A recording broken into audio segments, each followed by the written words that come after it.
ঠিক আছে, create database warehouse db।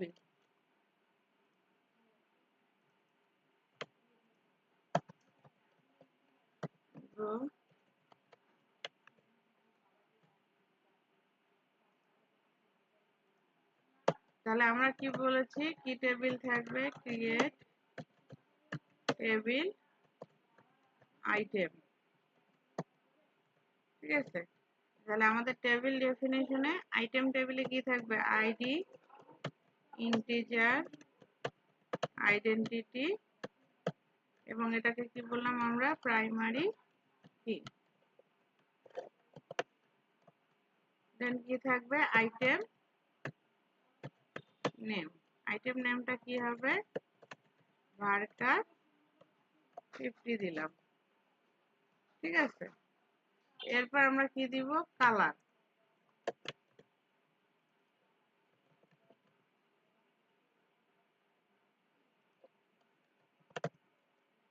Identifier সবসময় কি হয়, ক্যাপিটাল লেটারে হয়। আইডেন্টিফায়ার মানে কি, কোনো কিছুর নাম আইডেন্টিফাই করে যে। তারপরেরটা কি থাকবে আমার, আইটেম উইথ কালার।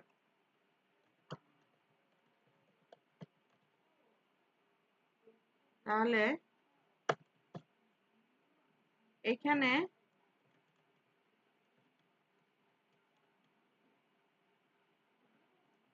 দেখেন আইটেম আর কালার অনুযায়ী একটা কলাম আসছে আইটেম নাম, যেটা ইউনিক। তাহলে আইটেম উইথ কালারে আমরা আইডি না দিয়ে কি দিতে পারি,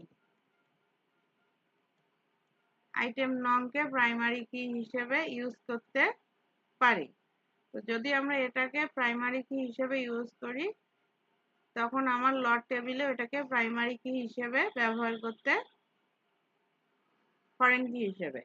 এক্ষেত্রে প্রবলেমটা হলো কি, প্রাইমারি কিটা কি হবে, চাইল্ড টেবিলে যে রিপিট হবে। তাহলে আমি যদি টেক্সট টাইপটাকে রিপিট করি, তখন কি হচ্ছে, আমার ডাটাবেজে স্পেসটা নষ্ট হয়ে যাচ্ছে। ঠিক আছে, তো যখন আমি আইটেম নংটাকে প্রাইমারি কি হিসেবে যদি ডিক্লেয়ার করি, ফরেন কি এর ভ্যালু হিসেবে রিপিট হবে। তাহলে লেন্থ কি হবে, আমার যদি 50 ক্যারেক্টার লেন্থ হয়, এটা কি হচ্ছে, আমার স্পেসটা খেয়ে নিচ্ছে। এর জন্য এটার রিপ্রেজেন্টেটিভ হিসেবে আমরা একটা ইন্টিজার কলাম রেখে দিতে পারি।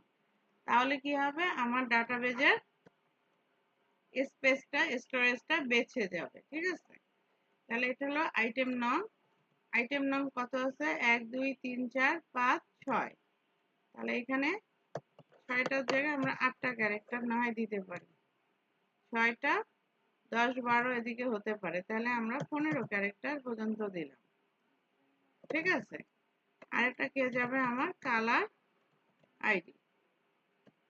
Colour ID integer, references.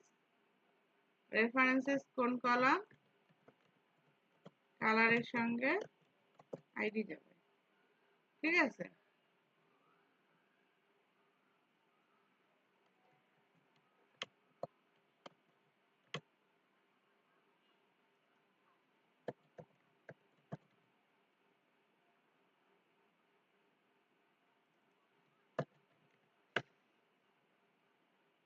এবং এটা কি, এর সঙ্গে প্রাইস রিলেটেড, ইউনিট প্রাইস। তাহলে ইউনিট প্রাইস আমরা ফ্লোট দিতে পারি, ডেসিমাল দিতে পারি। ঠিক আছে, আরেকটা কি আছে,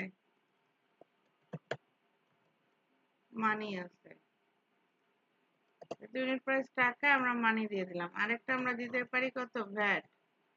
ভ্যাট পার্সেন্টেজ ইন্টিজার দিতে পারি। তাহলে আইটেম কালারের সঙ্গে রিলেশনশিপ হলো। দেন আমার পরের টেবিলটা কি হবে, ক্রিয়েট টেবিল লট। তাহলে লট টেবিলে আমার কি থাকবে,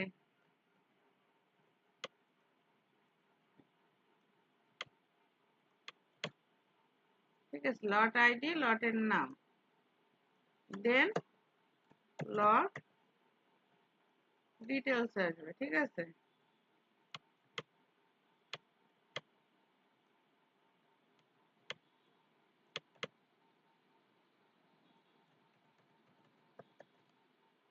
তাহলে লট ডিটেলসে আমার একটা কে যাবে, লট আইডি আসবে, আরেকটা কে যাবে, এর আইডিটা যাবে। তাহলে লট আইডি ইন্টিজার, এটা কি ফরেন কি, তাহলে আমরা এটাকে রেফারেন্স করে দিব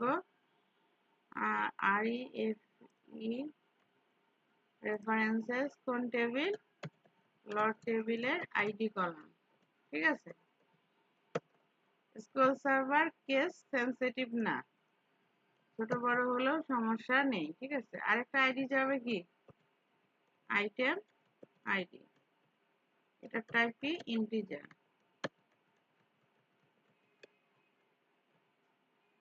রেফারেন্স করব কার সঙ্গে, আইটেম উইথ কালারের সঙ্গে। ঠিক আছে, এর আইডি দিলাম। তাহলে কি হলো, আমার একটা নরমালাইজ ডাটাবেস তৈরি হয়ে গেল। এক্সিকিউট করে দিলাম, সবগুলো কমান্ডস কমপ্লিটেড সাকসেসফুলি। ঠিক আছে, এখন যদি আমি ডাটাবেজে যাই, ডাটাবেজের নামকে দিয়েছিলাম পাওয়ার হাউস ডিবি। তাহলে এটাকে আমরা একটু রিফ্রেশ করে নিই, সরি ওয়্যার হাউস টেবিল। ঠিক আছে, এই যে টেবিল তৈরি হয়েছে। যে কোনো একটা টেবিলে যাই, প্রাইমারি কি আছে, ইন্ডেক্সে যাই, এই যে প্রাইমারি কি কলামটা, এই যে ক্লাস্টার ইন্ডেক্স। ঠিক আছে, যখন আমরা কোনো কলামকে প্রাইমারি কি করব, সেটা অটোমেটিক্যালি কি হবে, ক্লাস্টার ইন্ডেক্স হয়ে যাবে। বুঝতে পেরেছি?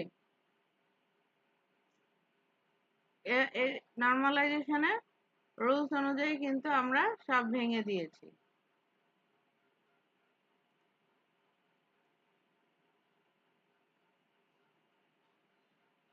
আপনাদের কি এখানে কোনো সমস্যা আছে নরমালাইজেশন বুঝতে? না ম্যাম। আচ্ছা ঠিক আছে, তাহলে এই যে আমরা যে টেবিলটা তৈরি করলাম এটা দেখে, তাহলে বাকি কাজগুলো তো আমরা করতে পারবো নাকি?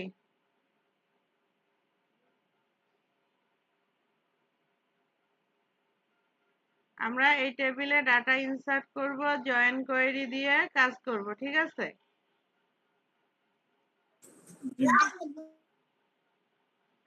আচ্ছা তাহলে আপনাদের আমি এই কাজটা এখন করতে দিলাম। আপনারা সবাই এই রেকর্ড রেকর্ড ইনসার্ট করেন, জয়েন কোয়েরি দিয়ে আগে রিট্রিভ করেন, দেন ওই কোয়েরিটাকে স্টোর প্রসিডিউরে নিয়ে আসে প্যারামিটারাইজ করে দেন।